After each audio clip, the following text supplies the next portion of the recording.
Hola, en este breve taller de escritura breve vamos a leer y a observar para encontrar pistas sobre cómo escribir un microrrelato. Vamos a plantearnos qué es y qué no es un microrrelato. Nos vamos a acercar mínimamente a los orígenes del género para formular una microhistoria del microrrelato.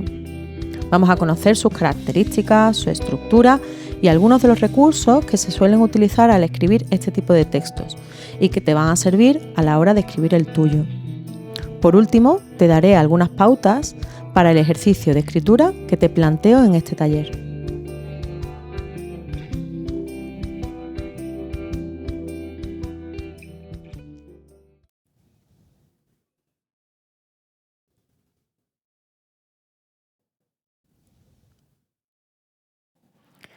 Microrrelato, minificción, microcuento, historias ultrabreves, relatos bonsai. Son muchos los nombres que recibe este tipo de narraciones y casi todos ellos son en sí mismos su definición. El microrrelato es, como parece obvio, un relato, es decir, cuenta una historia. A veces puede estar muy cerca de otros géneros, como por ejemplo de la poesía. Pero para ser un microrrelato necesariamente tiene que contar una historia. No es un aforismo, no es un poema lírico. Y se llama micro o mini porque es breve, muy breve. El objetivo es hacer válida la cita menos es más que defendió la Bauhaus, que como sabes es una escuela y un movimiento artístico de principios del siglo XX. El microrrelato es una narración que cuenta una historia de una manera muy condensada, en pocas palabras. Por supuesto, no hay una extensión determinada por ley ni nada de eso, pero generalmente se suele hablar de microrrelato cuando la narración no sobrepasa las 200 palabras o el folio escrito a mano. Más allá, deja de ser considerado un microrrelato y entramos ya entonces en las fronteras del cuento corto. El microrrelato es una obra en sí misma, es decir, es un texto completo, con entidad propia. No es un resumen ni un fragmento de otro texto más largo. Además, es un texto narrativo y ficcional. Es literatura. El titular de una noticia puede narrar en pocas palabras una historia, pero no pretende ser literatura y esperamos que tampoco cuente ficciones.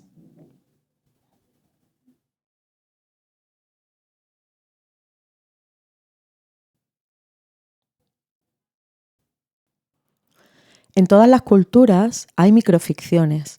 Desde Japón, pasando por la cultura árabe y hasta Nicaragua, encontramos textos que encierran de forma muy breve lo que el escritor quiere expresar. Y los encontramos desde hace siglos, en todos los tiempos. Por ejemplo, en las archas mozárabes, los haikus japoneses o incluso en la literatura lapidaria del medievo occidental. Pero la mayoría de estas microficciones que acabamos de nombrar están más cerca de la poesía que del relato. No es hasta comienzos del siglo XX y durante estos 100 años o 100 años y pico hasta ahora que el género empieza a desarrollarse tal y como hoy lo conocemos. Y es sobre todo a finales del siglo pasado y en estas primeras décadas del siglo XXI cuando el microrrelato alcanza un éxito rotundo. Una categoría literaria que no es fruto de la casualidad, ya que refleja la época en la que vivimos, la sociedad de la urgencia, de la obsesión por la instantaneidad, la inmediatez, la velocidad, la reducción, la intensidad y el constante cambio. De hecho, las redes sociales están llenas de iniciativas para escribir, compartir, leer microrrelatos. Por ejemplo, encontramos en Twitter bocados de ficción para estimular la imaginación, #minificción, #microficción, microcuento, o propuestas como ¿quién se atreve a escribir en un tuit la historia de esta pareja? Pero también está plagado Instagram o Facebook.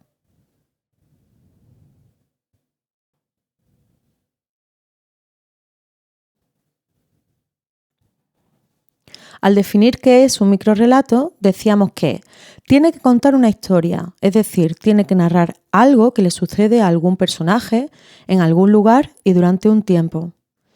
Decíamos también que es hiperbreve, por lo que tiene que ser una historia que pueda ser contada con pocas palabras. La historia se cuenta de manera condensada, concisa, casi esquemática, utilizando el lenguaje de una manera muy precisa, eligiendo la palabra exacta, sin adornos, y utilizando frases cortas. Además, un microrrelato tiene que sugerir. La sugerencia tiene mucha fuerza. El lector en su cabeza intuye, imagina, reconstruye lo que no se escribe. Muchas veces la trama se basa en una paradoja o en un giro inesperado. Además, es ficcional, es decir, tiene la intención de sugerir al lector un mundo que no es exactamente el suyo. No pretende contar realidades, sino crear ficciones. Y por último, es literario, o sea, tiene una intención estética. Es tan importante o más cómo se narra que qué se narra.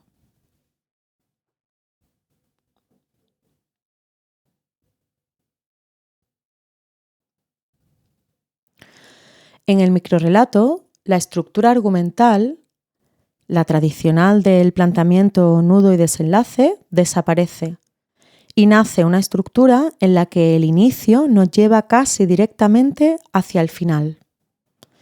El inicio del relato suele ser in media res, es decir, a mitad de las cosas. El lector tiene la sensación que experimenta un espectador de cine que llega a la sala con la película ya empezada. El desarrollo de la trama es muy breve o incluso prácticamente inexistente y generalmente está basado en un giro inesperado, sorpresivo, que nos lleva de forma abrupta, de repente, al final. Mira, fíjate en este relato.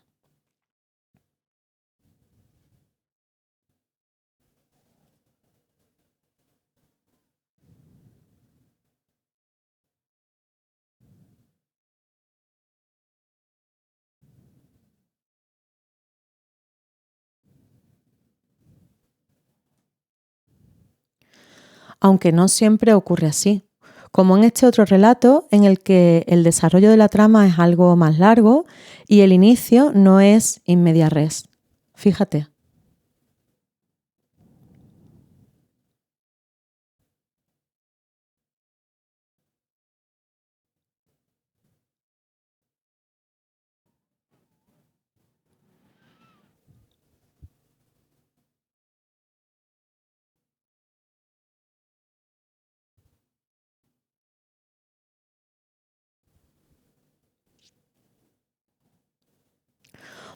Otra pieza clave es el título, pues muchas veces forma parte de la propia estructura del microrrelato.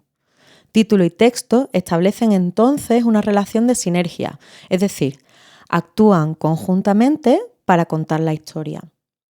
Esta relación entre el título y el texto se ve muy bien, por ejemplo, en este microrrelato. Fíjate.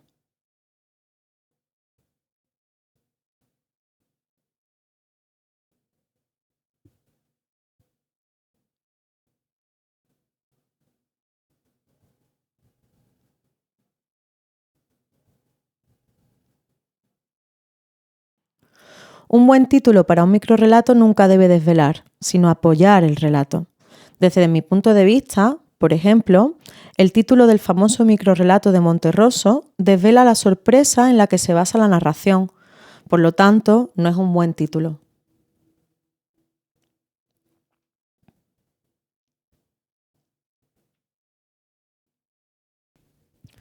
Vamos a ver ahora algunos de los recursos que se suelen utilizar al escribir este tipo de mini narraciones y que te pueden servir para escribir tu microrrelato. El primero es el recurso de los tres pocos. Elige pocos personajes, uno o dos, no más. Pocos lugares, de hecho, con uno basta. Y un tiempo corto. Narra la historia de un hecho puntual que ocurra en poco tiempo. Lo que sucede antes o después de ese hecho o las acciones que no se narran las va a suponer el lector. Y esto será parte de la magia del microrrelato. Estos otros son recursos para condensar la historia y para provocar la sugerencia en el lector. Utiliza frases cortas y yuxtapuestas, es decir, sin nexos o expresiones que las conecten. O sea, frase punto, frase punto, frase punto. Elige la palabra precisa, la palabra exacta. Por ejemplo, en lugar de decir me puso de mala leche, mejor utilizar me enfureció. Elimina los adornos, no utilice adjetivos o adverbios si no son cruciales para la trama. Y por supuesto, usa la elipsis y el silencio. La elipsis y el silencio son los recursos casi más importantes de este tipo de narraciones. ¿Cómo lo hacemos? Pues omitiendo informaciones. No hace falta que lo nombres todo. Recuerda que ya hemos dicho que el microrrelato se suele basar en la sorpresa, en los giros inesperados, el humor, los juegos de palabras, etc. Hay muchos recursos para sorprender y crear ficciones. Vamos a ver algunos ejemplos. Fíjate. Sorprender al lector con una lógica inesperada.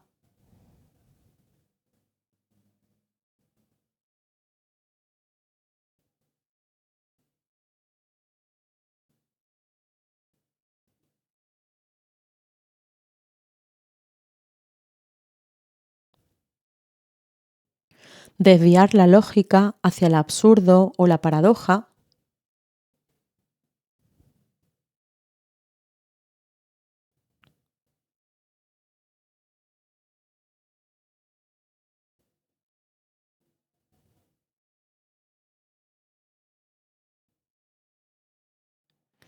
Hacer un cambio inesperado del contexto.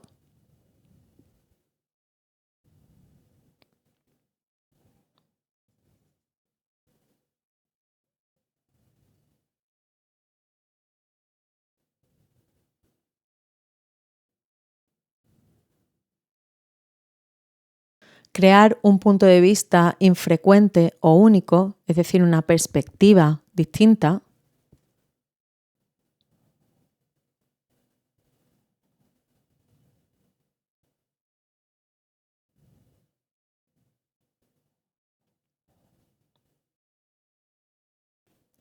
Jugar con las palabras, por ejemplo, concretando una frase hecha o un dicho o una metáfora.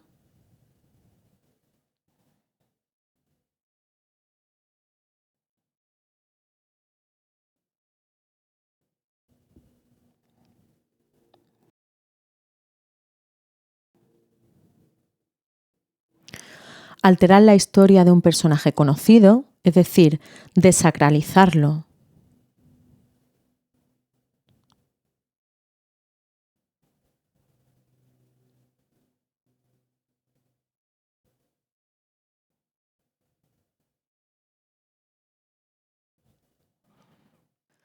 Y por último, el último de los recursos que vamos a ver es el de crear sinergias entre el texto y la ilustración. Es decir, de la misma manera que antes hablábamos de la relación que se puede establecer entre el título y el texto y que esta relación lo que hace es que título y texto actúen de forma conjunta para contar una historia, también lo pueden hacer texto e ilustración. No es que la ilustración haga un dibujo de lo mismo que dicen las palabras, sino que la ilustración dice A, el texto dice B y la suma de los dos puede llegar a decir C, D o E.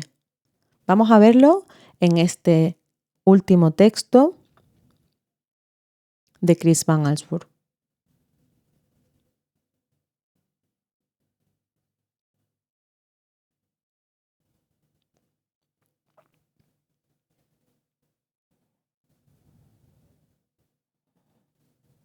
Y llegamos al punto clave de este taller.